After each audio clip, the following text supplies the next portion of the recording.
বর্জনীয় এগুলোকে বর্জন করো, যে কোনো সংকট থেকে বের হয়ে আসার রাস্তা খুব আল্লাহ পাক করে দিবেন।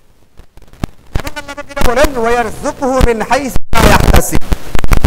এই পৃথিবীতে মানুষ সবচেয়ে বেশি পরেশান হয় যে জিনিসটা নিয়ে, এটা হচ্ছে তার থেকে পড়বে, তার ঘরের সমস্যা করতে হবে, তার কি দরকার, তার কি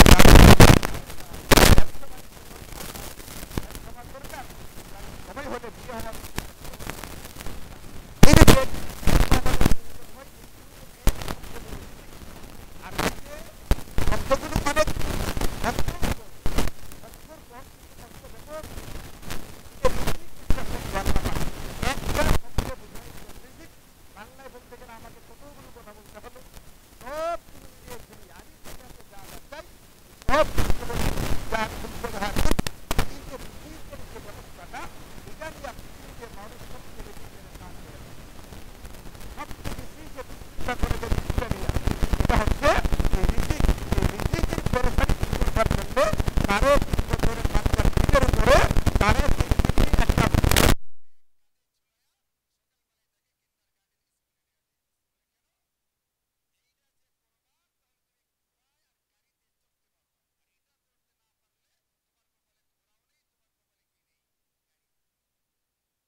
এরাও কিছু নিতে চাইছিল, কারণে এটাকে উইথড্র করতেছে। কিন্তু আপনি জানেন না, অনেকে হয়তো জানেন, কিন্তু অনেক এরকম ব্যক্তি আছে মোবাইল ব্যবহার করে, সে জানে না সে তার মোবাইলে 100 টাকা ভরে 27 টাকা ভেদ সরকার এখান থেকে নিয়ে আসবে।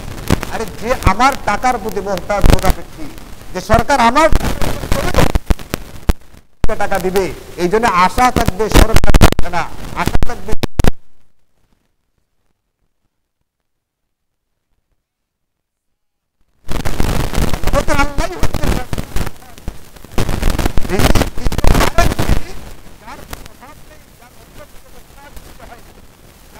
কাছে চাইতে হয় না, আপনার বলে না বলে দেখতে হয় না, এমন সরকার হচ্ছে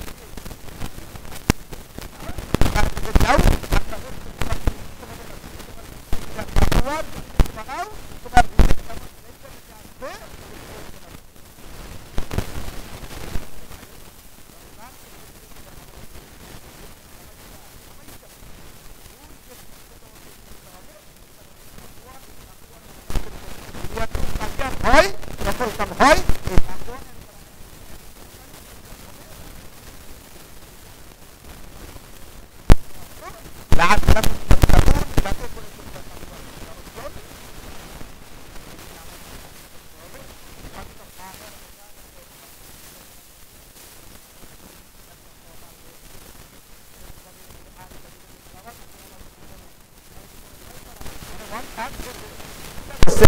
ওই দিন তারাবি শুরু হচ্ছে, কিন্তু 3 ভাগের 1 ভাগ কি হয়ে গেছে?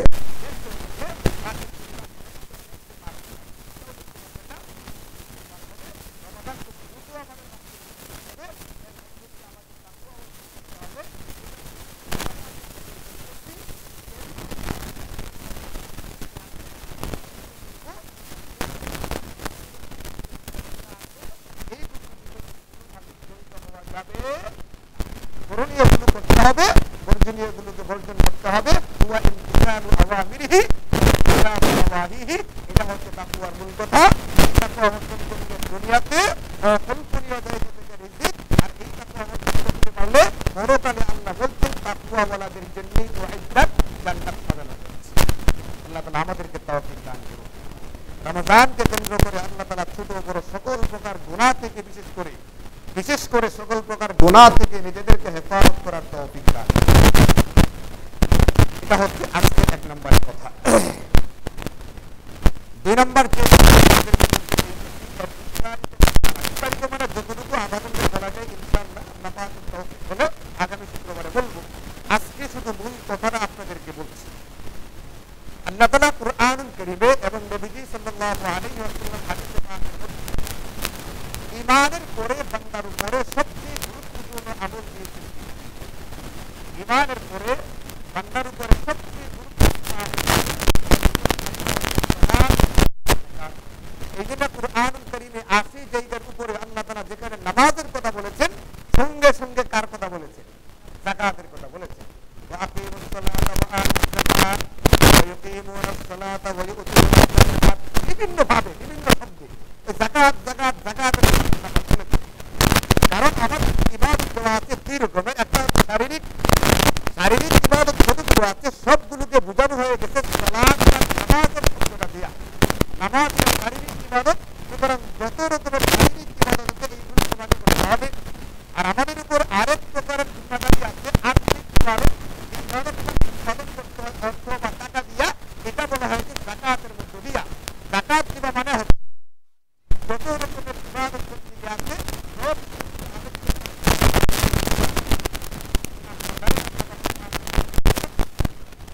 আল্লাহ তোমাদের কাছ থেকে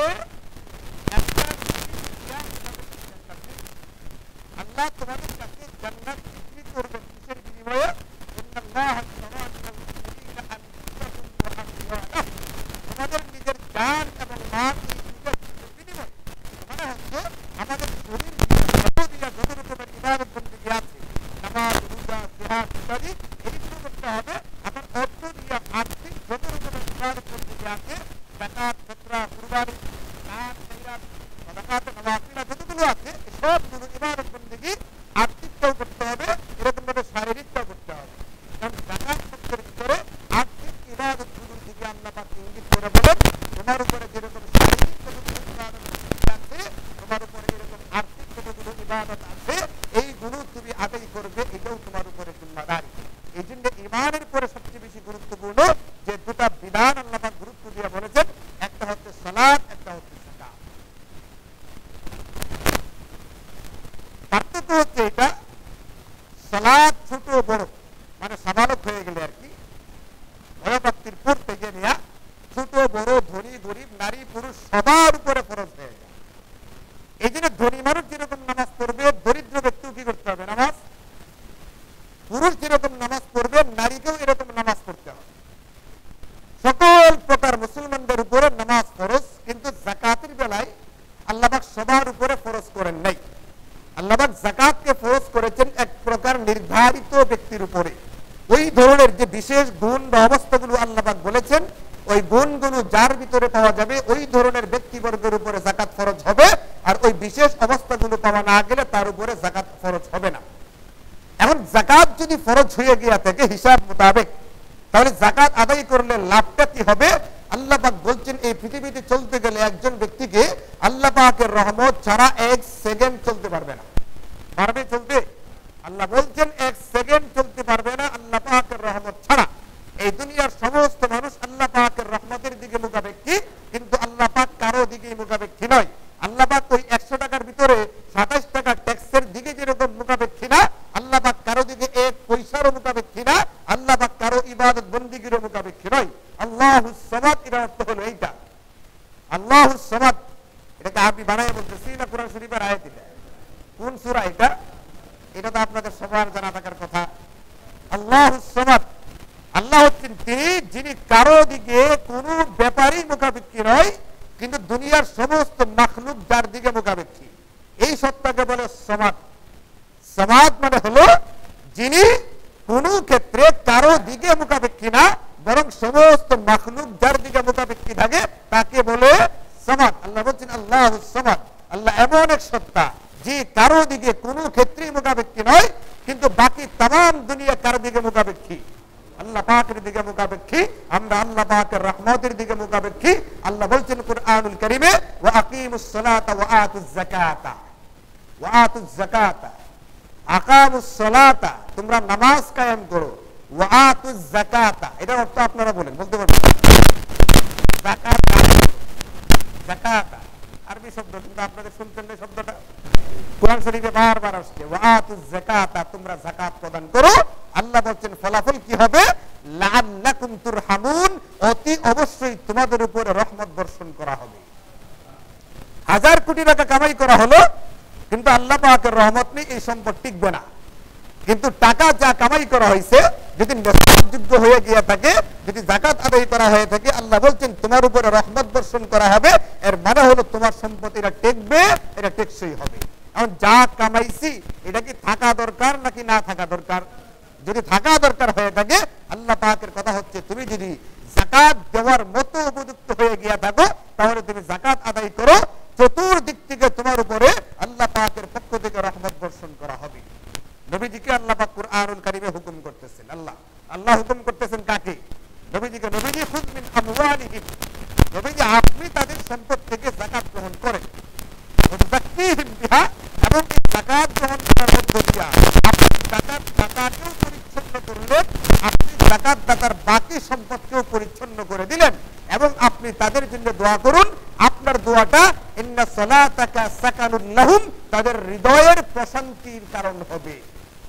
সুতরাং যে ব্যক্তি যাকাত দেয়, যে ব্যক্তি ফিতরা দিবে, যে ব্যক্তি কুরবানি ওয়াজিব হলে কুরবানি আদায় করবে, যে ব্যক্তি আর্থিক ইবাদতগুলো করবে, সময়ে সময়ে নফল দান খায়রাত করবে, এই ব্যক্তির ব্যাপারে আল্লাহর রাসূলের পক্ষ থেকে সুসংবাদ হচ্ছে এই ব্যক্তি খোদ নবীজির দোয়া পেয়ে থাকে।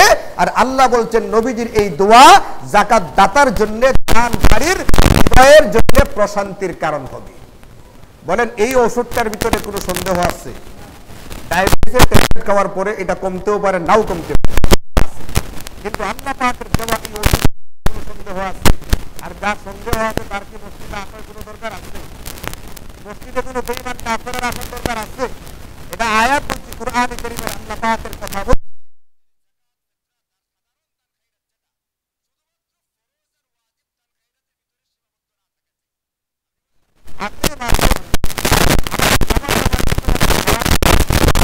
আমরা কোনোদিন গোশত খাই না, তাই না? আমরা কোনোদিন আচার খাই, আমরা খাবার দাবারের ভিতরে কোনো সময় অতিরিক্ত অন্যান্য কোনো জিনিস খাই। ভাতে মাছে বাঙালি হলে মূল বা প্রধান খাবারটা ভাত, আর মাছ হলে এর অতিরিক্ত কোনো জিনিস আমাদের খাবারের ভিতরে থাকার কথা নয়। আমাদের 3 সেট কাপড় হলে ইসলামী শরিয়া বলে তোমার পর্যাপ্ত পরিমাণ কাপড় হয়ে গেছে। এখানে বলেন 3 সেট কাপড়ই আছে, এর অতিরিক্ত কাপড় এখানে এমন কি আছে? একদম আপনার ঠিক 3 সেট কাপড় আছে, এর অতিরিক্ত কাপড় এমন কি আছে বলেন? আপনার আর কয় সেট কাপড়? না, তুমি থেকে চাই আমি আপনার পিছের দিকে হাত নামবে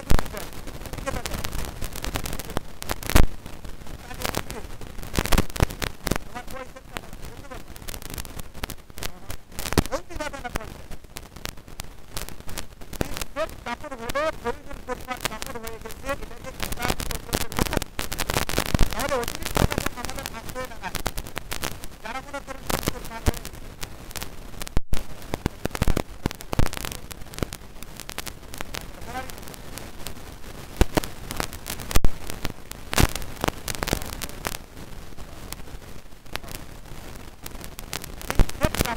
আমাদের প্রতিদিন পরিমাণ কাজ করে, কিন্তু অতিরিক্ত কাজ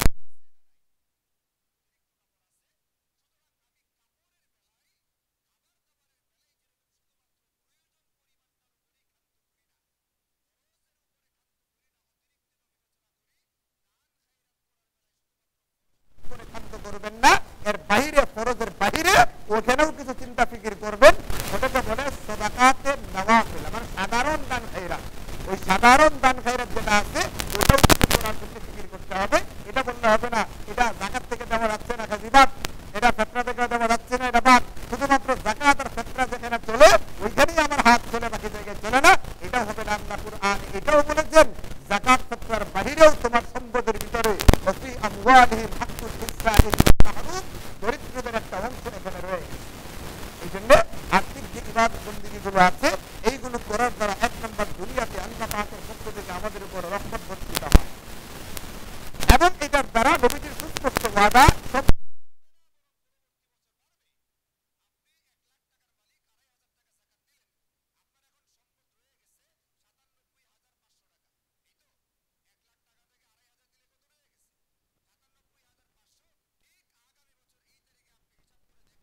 আপনি 1 লাখ টাকার মালিক না বরং আরো বেশি টাকার মালিক। কারণ আল্লাহ রাসূলের ওয়াদা হচ্ছে যাকাত দিলে সম্পদ কমবে না, সম্পদ কি হবে? সাময়িকভাবে 2,500 টাকা কমে গেছে, বাস্তবে এটা কমবে না। আগামী তারিখে যখন যাকাতের হিসাব লাগাবে দেখবেন আপনার সম্পদ 1 লাখ ছাড়া হয়ে যাবে। আর সরকারের ব্যাপারে আল্লাহ রাসূলের কথা আয়াত আর হাদিসের সেম কাছাকাছি। আমি আপনাদের একটু বাংলাটা বলি। যে ব্যক্তির উপরে যাকাত খরচ হয়ে গেছে কিন্তু যাকাত আদায় করে না, আল্লাহ রাসূল বলেন মুসলিমা লাহু মালুহু ইয়াওমাল কিয়ামাতি সুজাআত আকরা, তার এই যে অর্থ সম্পদ সোনা দানা এইগুলোকে কাল কিয়ামতের ময়দানে একটা কেতু সাথে